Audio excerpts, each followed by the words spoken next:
उस दिन बड़े सवेरे श्यामू की नींद खुली तो उसने देखा घर भर में कोहराम मचा हुआ है।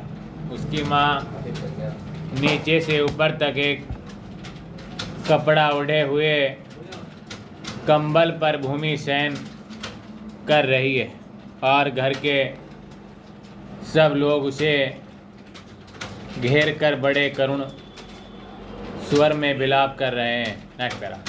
लोग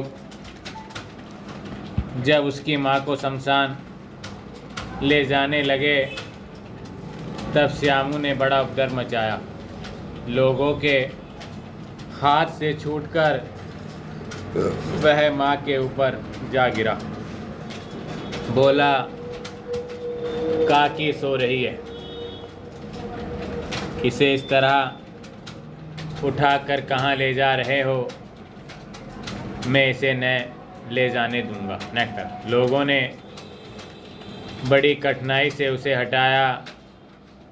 काकी के अग्नि संस्कार में भी वह न जा सका। एक दासी राम राम करके उसे घर पर ही संभाले रही। नेक्स्ट।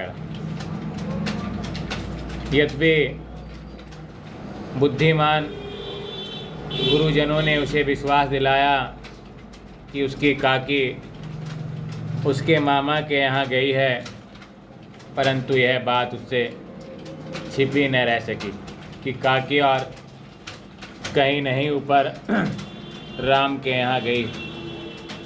काकी के लिए कई दिन लगातार रोते रोते उसका रुदन तो धीरे धीरे शांत हो गया, परंतु शोक शांत न हो सका। वह प्राय अकेला बैठा बैठा शून्य मन से आकाश की ओर ताका करता। एक दिन उसने ऊपर एक पतंग उड़ती देखी।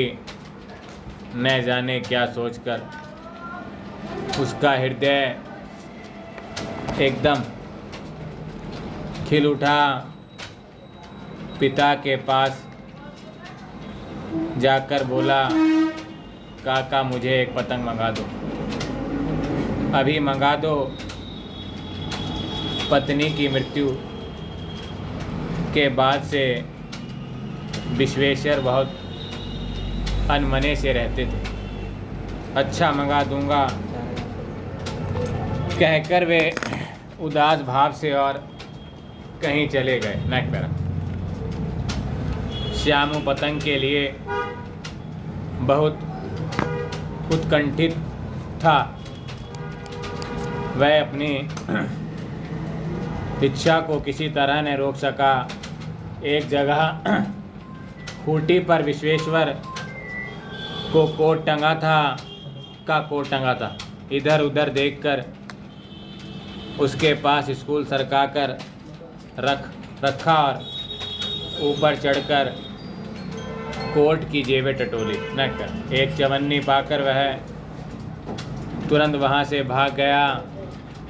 सुखिया दासी का लड़का भोला श्यामू का साथी था।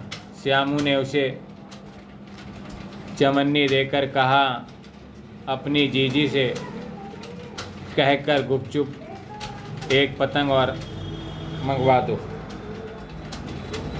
देखो अकेले में लाना, कोई जान न पाए। नेक्स्ट। पतंग आई। एक अंधेरे घर में उसमें डोर बांधी जाने लगी। श्यामू ने धीरे से कहा, भोला किसी से न कहो तो एक बात कहूँ। नेक्स्ट। भोला ने सिर हिलाकर कहा, नहीं किसी से कहूँगा। श्यामू ने रहस्य खोला, मैं यह पतंग राम के यहाँ भेजूँगा। इसको पकड़कर काकी नीचे उतरेगी। मैं लिखना नहीं जानता, नहीं तो इस पर उसका नाम लिख देता। भोला श्यामू से अधिक समझदार था।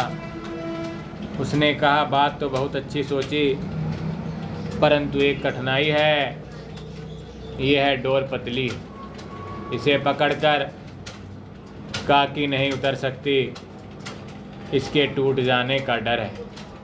पतंग में मोटी रस्सी हो तो सब ठीक हो सकता है। पास में से एक रस्सी मंगाई गई। श्यामू गंभीर हो गया, मतलब यह बात लाख रुपए की सुझाई गई थी, परंतु कठिनाई यह थी कि उसका दाम क्या है, और घर के जो आदमी उसकी काकी को बिना दया माया के जला आए, वे उसे इस काम के लिए कुछ देंगे नहीं।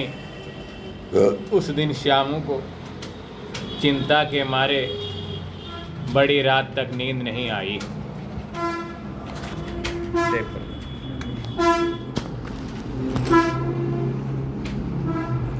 पूरा चला